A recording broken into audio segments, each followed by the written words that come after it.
Coronavirus, huh? Fuck. Gwyneth Paltrow is worried about getting the coronavirus. I hope she gets it.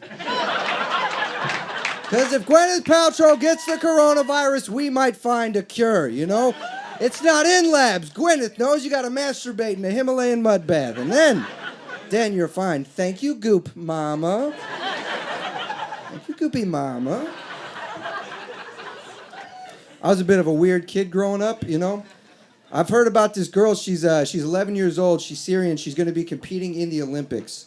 When I was 11, all I wanted was the clapper. I thought that was the coolest thing ever. Clap on, clap off, the clapper. I thought that was the height of luxury. Never touch a light switch again. Oh, yes. I wanted it so bad, and I finally got one for Christmas, and I was stoked. But my friends always like to tell the same joke about the clapper. They're like, well, what if you have sex with a girl, and then your lights go on and off and on and off? It's like, dog, we're 12. We're not clapping cheeks right now. Calm the fuck down. Even as an adult, I don't even clap cheeks that often. I'd be much more concerned if there was a light that went on and off every time I said, I swear to God, this never happens. Did you come? Did you... That would be an issue. But you get the clapper and you realize pretty quickly why it wasn't a more successful good. Because it's very fun to clap the lights on. It makes sense. You feel like a little wizard. You're like, bring forth the light. And it comes. It's much different to clap the lights off. It's not right. Because like you're in bed, you're reading your book, you're ready for sleep to take you, you know? And then the last thing you have to do is clap. You don't want to do it too loud, so you try to do a light clap. But the clapper is like a host at a comedy show. It's like, come on, it's Friday night. You can do better than that. So you just have to clap as loud as you can. And now the lights are off and you are awake. You are wide awake, forced to confront the thoughts that you've been avoiding all day. Everybody else in your house is awake. They're like, what the fuck was that? You're like, I'm sorry, I was sleepy. I don't know if Doesn't work in the bedroom. You know where it would work, though, is in the bathroom. That's where we need to bring clap technology. Because we haven't figured out not touching things in the bathroom yet. We think we're getting close, but I mean, how many times have you been on one of those automatic sensor toilets and you're sitting there doing your business and you make a little quick move to the right and the toilet's like, oh, they're getting up. And it just starts flushing and flinging public toilet water on your ass and you're stuck there just like, no! No! Now you're not just wiping your ass crack. You have to wipe down your whole ass. You have to take a towel to your lower back. It's no good. These toilets, they shoot first, they ask questions later. It's a real problem. But how much better would it be if you could do your business, you stand up, you look at it, and you're like, huh.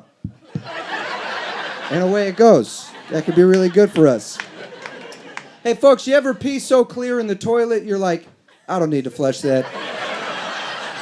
That's basically water. I should have pissed that into my own mouth, honestly. Wasting water at this point. I just hope the coronavirus doesn't stop the Olympics from happening. Are you guys excited about the Olympics? It's a little early, but yeah, okay. I fucking love the Olympics. I think it's the greatest thing that happens every 4 years. Every 4 years, we get together and we're like, all right, let's see who runs the fastest. It's probably Jamaica, but we're all here. We're all gonna see what's happening. I think that's so great because the Olympics, it's this thing we all have a chance to compete in. Everybody's got a shot. Everybody can get good at a certain sport. We've all had a chance. It's beautiful. And I'm speaking specifically about the Summer Olympics because the Winter Olympics can eat my whole ass. Because it just feels like a parade of privilege at the Winter Olympics. You know what I mean? You have to be from a certain place. You probably got to know a white guy with dreadlocks and have a snowmobile. It's a whole fucking thing, you know? It's very specific. Whereas with the Summer Olympics, it's like, hey, man, you want to fucking jump as high as you can? Just come in, jump as high as you can.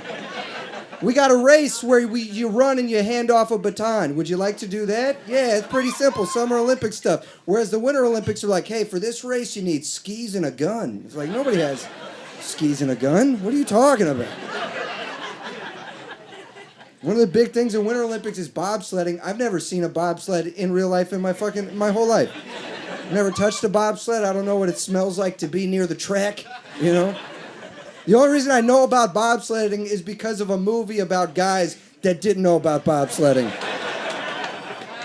We're all supposed to watch like we give a shit. And I'm tired of people watching the Winter Olympics trying to be quirky like, I love curling. Okay, you don't, okay? You don't love curling. Curling was just created to have bocce ball but exclude Italian people, which I support.